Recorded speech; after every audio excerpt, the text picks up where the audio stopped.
Basically, I grew up in Australia, in Canberra. My parents separated when I was really young, like most people. I grew up with my dad not really being present. He'd suffered significant chronic depression, and I am grateful every day to still have him in my life. But there were instances where he did attempt to take his own life. And one of the pivotal moments that I have is, like, I think I was about 11 or 12, and I saw him in hospital, and he had like police on either side of the bed.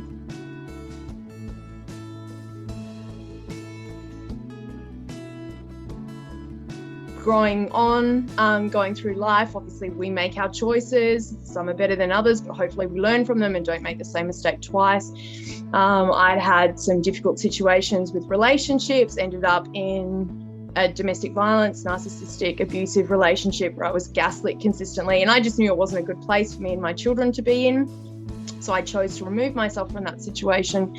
But because of my upbringing with my parents, I didn't want to be that parent that keeps the child away from the other parent, because as a result of that, me being a child that was alienated for a long time from my dad, I now have a really good relationship with my dad and no relationship with my mum.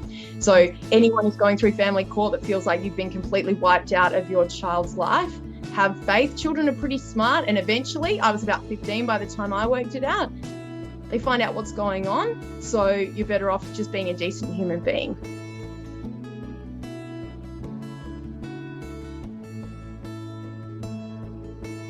Anyway, so during that situation, I then encountered a car accident where my son was in the car. I was T-boned, a car ran into me. That's when I lost the curve in my neck, and began this cycle of chronic pain. I was told everything that I defined myself with basically was nothing, and essentially the quality of my life would be a vegetable on the couch, medicated, and drinking to numb these chronic headaches.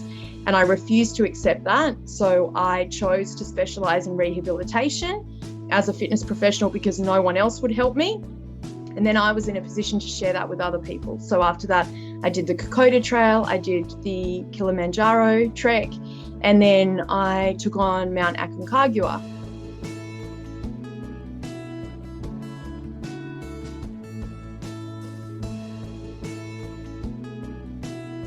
So while I was climbing Mount Aconcagua in 2018, I had brought the children over to New Zealand to spend some time with their dad, who was working as a pilot. So he was in and out of Australia pretty regularly. He could see the kids whenever he wanted. And 3 days after we arrived, he put a non-removal order in place.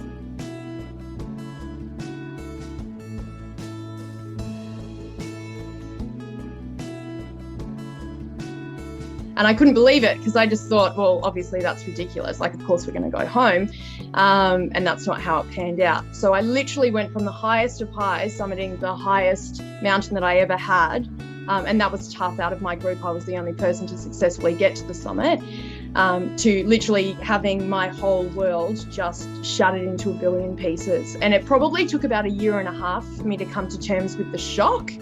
And I was just out of control and reaching out like, how's this happened? How would an entire country assist someone do this? And that was my lowest of lows. So that was my absolute break point, where I just thought, I cannot. The mental and the psychological and emotional pain from that far surpassed any physical pain that I could have imagined. And that's when I got to my rock bottom.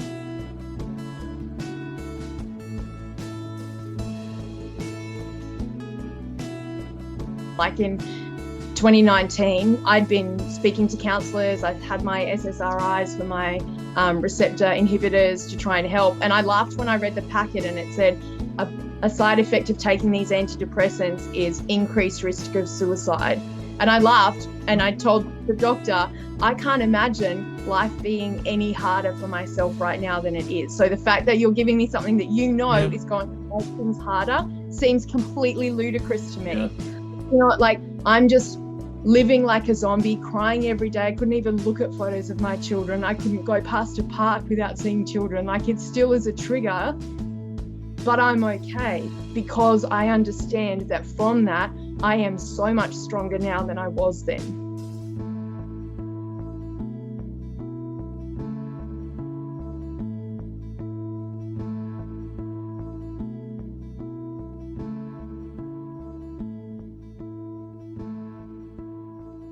And it's important to own your vulnerabilities and know what is hurtful and what is helpful and what is harmful. So you can discern between your choices as to how you go from that. So I can look now and be so grateful that I was able to pull resources from every other avenue, from what I'd studied for so long, from people that I had around me, also learning what not to do from people who had crashed and burned so badly and people who weren't able to cope.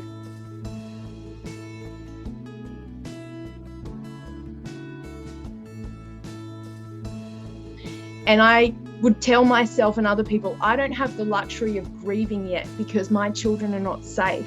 So I'm not going to revel and indulge in the fantasy that I'm the victim and this is so hard for me, because I'm still advocating for people who don't even have a voice yet.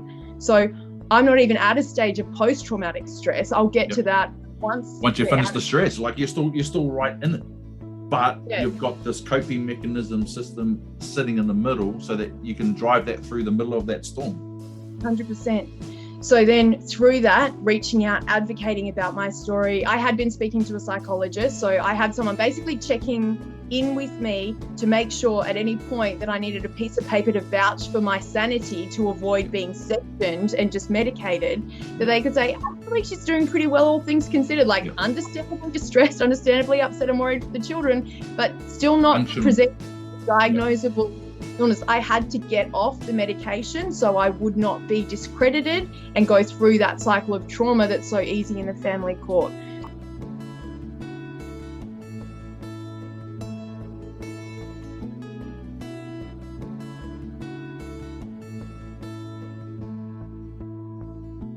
So I chose to do that holistically, looking at my daily routines, designing my gain cycle program. And it just got to a point, basically, my psychologist was saying, Taz, you're an athlete and you're a fitness professional. Like, you know this, get up and go for a walk. I'm going to leave this in the interview because this is really, really important. Mm-hmm. You have to stop a healing path that you were on, because healing yourself through an accepted healing process of the medical model, counseling and medication makes you weaker in a legal process. So it's not by choice that you've gone. It's like, hang on a second. If I stay getting treatment for what the other side could say, she's a flippin' loony, she's actually on medication for mental health, that's going to go against you in family court, because they're just going to paint you as some flippin' loopy lala lady that should be sectioned, and she's not in a fit state of mind to look after these kids.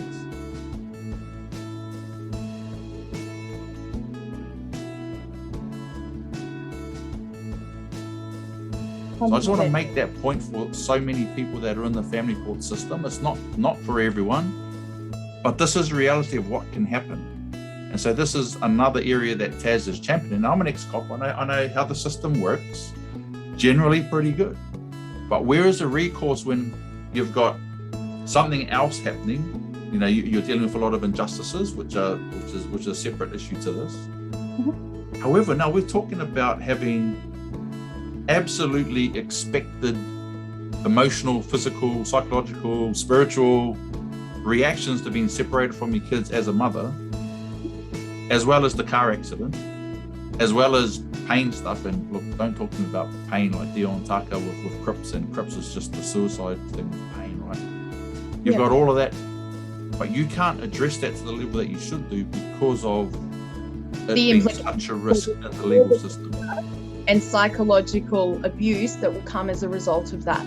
So when I went to the doctor and they said, oh, it looks like it's really tough. How does it sound if you just went to a hospital for a few weeks and took some time out and took some drugs? And I said, that sounds like I would never get my children back.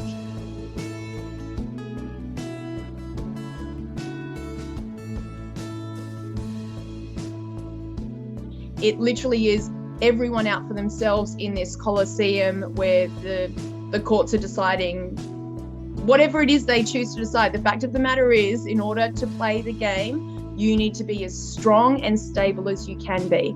So I knew that being heavily medicated was not a solution. That was going to be a risk. So I needed to adapt.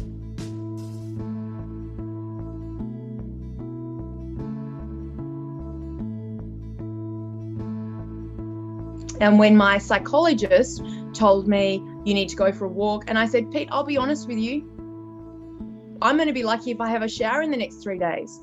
My goal is simply to get up every day, have a shower and get dressed. And I don't care if it's 5 o'clock in the morning. 100% I was staying in bed. I was crying in bed. Maybe I would drag myself downstairs to make a coffee and go straight back to bed. Some days I would be having 3 showers and I would still be lying back on the bed in my towel going, no, I'm not ready for today. And that's okay.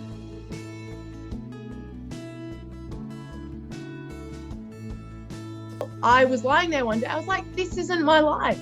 This isn't who I am. This isn't who I want to be. And this sure as hell is not the mum that my kids need me to be. So I am not going to accept this anymore.